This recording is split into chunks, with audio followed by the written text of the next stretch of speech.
The biting Chicago wind, a familiar enemy in late October, whipped around Elijah as he hurried down Michigan Avenue.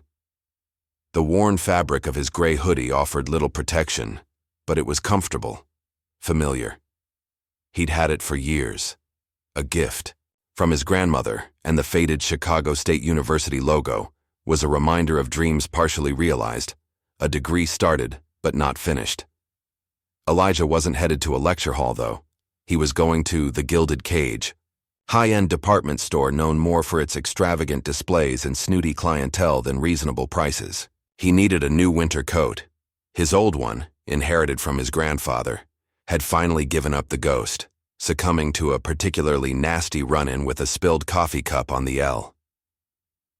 He hesitated outside the revolving doors, smoothing down his already smooth, short-cropped hair. He knew how he looked, a young black man in a hoodie, hands shoved deep in his pockets, bracing against the wind. He wasn't oblivious to the stereotypes, the assumptions that clung to him like the cold air. He'd grown up navigating them his entire life. Still, he was a paying customer, and he needed a coat. Taking a deep breath, he stepped into the warm, perfumed air of the Gilded Cage. The stark contrast to the outside world was jarring. Mannequins draped in designer clothes stood like silent sentinels, and the hushed voices of shoppers mingled with the soft strains of classical music. He felt a sudden pang of unease, like he'd wandered onto a movie set where he didn't belong.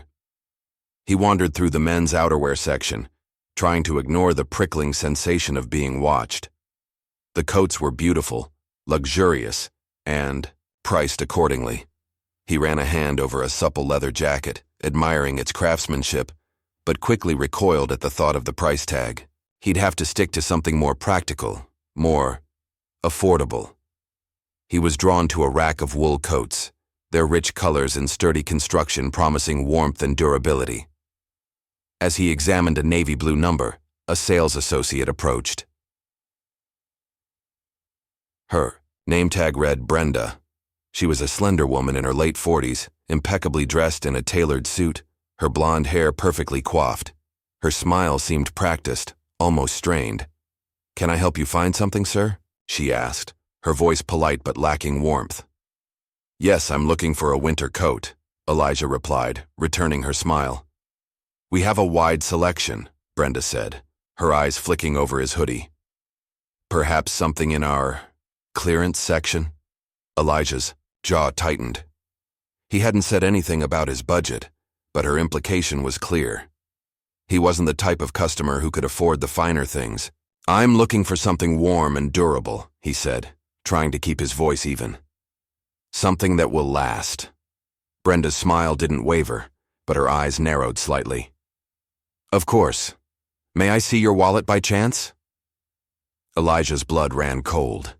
He couldn't believe what he was hearing. "Excuse me," he said, his voice rising slightly. "I'm sorry, sir," Brenda said, her voice hardening. "But we've had a recent string of incidents. We need to make sure that everyone in the store is legitimate." He knew what she meant. Incidents. Shoplifting. By people who looked like him. Elijah's fists clenched. He wanted to explode, to unleash the years of pent-up frustration and anger he'd been forced to swallow. But he knew that would only confirm her suspicions, play into the very stereotype she was projecting onto him. Instead, he took a deep breath. "I assure you I'm here to buy a coat," he said, his voice low and controlled. "I have cash and credit cards, and I'm prepared to spend my money here." Brenda hesitated, her eyes searching his. For a moment, Elijah thought she might back down, apologize. But then she seemed to harden her resolve. "I'm sorry, sir," she said, her voice flat. "But until I can verify your intentions, I'm going to have to ask you to leave." Elijah stared at her, disbelief warring with anger. He had never been so affronted in his life. He wanted to make a scene, to call her out on her blatant racism. But he knew it would be futile. He would just be another angry black man causing trouble. He had seen it play out countless times. With a weary sigh, he turned and walked away, the warmth of the store suddenly feeling cold and hostile. As he pushed through the revolving doors, back into the biting Chicago wind, He felt a profound sense of humiliation and injustice. He thought about his grandmother, who had always told him to hold his head high, to never let anyone diminish his worth. He felt like he had let her down. As he walked, defeated, south on Michigan, he saw her, a lady bundled in a coat and knit cap, trying to get some heat from the vents. "Excuse me, ma'am, are you cold? Here, take my scarf, I'm used to it," said Elijah. She smiled and took the scarf. It was a soft pink and she snuggled in. She had a look of peace on her face. "Thank you, young man. You are a true blessing." Elijah tipped his head and turned back to his destination, home. The incident at the Gilded Cage haunted Elijah. He couldn't shake the feeling of being judged, of being seen as a threat simply because of the color of his skin. He replayed the encounter in his head, wondering if he could have handled it differently, if he could have somehow diffused the situation. But he always came back to the same conclusion. It wasn't about him, it was about her prejudice. He avoided Michigan Avenue for days, preferring the familiar comfort of his own neighborhood, Bronzeville. He spent his time at the community center, volunteering as a tutor for underprivileged kids, a way of giving back and reminding himself that he could make a positive difference in the world, despite the negativity he encountered. But the need for a winter coat was pressing. The weather was getting colder, and his grandmother was starting to worry about him. He knew he couldn't put it off any longer. He decided to try a different approach. He asked his friend, Marcus, a stylish and confident lawyer, to accompany him on his next shopping trip. Marcus, with his impeccable suits and easy charm, was the antithesis of the stereotype Brenda had projected onto Elijah. Maybe his presence would make a difference. They went to a department store in a different part of the city, a store known for its more diverse clientele and less pretentious atmosphere. The experience was marginally better. The sales associates were polite, if not particularly attentive, and Elijah found a decent wool coat that fit his budget. But even as he made the purchase, he couldn't shake the feeling that he was being watched, that he was still under suspicion. He saw a security guard following them as they walked through the store, his eyes fixed on Elijah. The incident with Brenda lingered, infecting every interaction with a layer of self-consciousness and anxiety. He felt like he had to prove himself, to demonstrate that he was worthy of respect, that he wasn't a threat. One evening, while tutoring at the community center, Elijah met a young girl named Maya. She was bright and inquisitive, but also withdrawn and insecure. He learned that she was being bullied at school because of her appearance, because she didn't have the latest clothes or gadgets. Elijah felt a pang of recognition. He saw his own struggles reflected in Maya's eyes. He realized that prejudice and discrimination weren't just abstract concepts, they were real-world forces that could crush a person's spirit. He started to work with Maya on building her confidence, on teaching her to stand up for herself. He told her about his own experiences, about the challenges he had faced, and how he had overcome them. He wanted her to know that she wasn't alone, that she was strong and capable, and that she deserved to be treated with respect. As he worked with Maya, Elijah began to heal from his own wounds. He realized that he couldn't let Brenda's prejudice define him, that he couldn't allow her negativity to consume him. He had to focus on his own worth, on his own goals, and on making a positive difference in the world. He decided to confront his experience head-on. He wrote a letter to the manager of the Gilded Cage, detailing the incident with Brenda and expressing his disappointment and outrage. He didn't expect much to come of it, but he felt like he needed to speak his truth, to hold them accountable. To his surprise, he received a response. The manager apologized for Brenda's behavior and assured him that the store did not condone discrimination of any kind. He offered Elijah a gift certificate as compensation for his trouble. Elijah was tempted to reject the offer. He didn't want their money. He wanted justice. He wanted change. But then he thought about Maya and about all the other young people who were facing similar challenges. He decided to accept the gift certificate, but with a condition. He asked the manager to donate an equivalent amount to the community center in Bronzeville to support their programs for underprivileged youth. The manager agreed. Elijah felt a sense of satisfaction, but also a lingering unease. He knew that one donation wouldn't solve the problem of prejudice, that it was a systemic issue that required ongoing effort and commitment. But he had taken a stand, he had spoken his truth, and he had made a small but meaningful difference. One cold day, he was walking down the street and saw Brenda struggling with groceries. They stumbled and tumbled to the ground, their contents scattered everywhere. Elijah could feel his blood begin to boil again as he recognized the face. He decided to help. He gathered all the fallen groceries and delivered them to her door. "Thank you, I didn't recognize you. I'm so sorry for what happened the other day," said Brenda. "It's okay," said Elijah. "Everyone makes mistakes." He turned and walked away. Weeks later, Elijah received a call from a local news station. They had heard about his experience at the Gilded Cage and wanted to interview him for a segment on racial profiling in retail. He hesitated. He wasn't sure if he wanted to relive the experience on national television. He was worried about the backlash, about the potential for further harassment. But then he thought about Maya, and about all the other young people who were being unfairly targeted. He realized that he had a platform, a voice, and a responsibility to speak out. He agreed to the interview. The day of the interview was nerve-wracking. He spent hours preparing, rehearsing his answers, trying to articulate his thoughts and feelings in a clear and compelling way. When the camera started rolling, he felt a surge of adrenaline. He told his story, recounting the incident at the Gilded Cage with unflinching honesty. He spoke about the impact of prejudice on his life, about the challenges he had faced and how he had overcome them. He also spoke about hope, about the power of human connection, and about the importance of standing up for what is right. He challenged the Gilded Cage to take concrete steps to address the issue of racial profiling, to implement diversity training for their employees, and to create a more inclusive environment for all customers. The interview went viral. Within hours, Elijah was inundated with messages of support and solidarity. People from all walks of life reached out to him, sharing their own stories of discrimination and expressing their admiration for his courage. But there was also a backlash. Some people accused him of playing the race card, of exaggerating the situation, of seeking attention. He received hateful and threatening messages, filled with racist slurs and violent imagery. Elijah was shaken, but he refused to be intimidated. He knew that he had struck a nerve, that he had challenged the status quo, and that those who benefited from inequality would try to silence him. He doubled down on his efforts, giving more interviews, writing op-eds, and speaking at community events.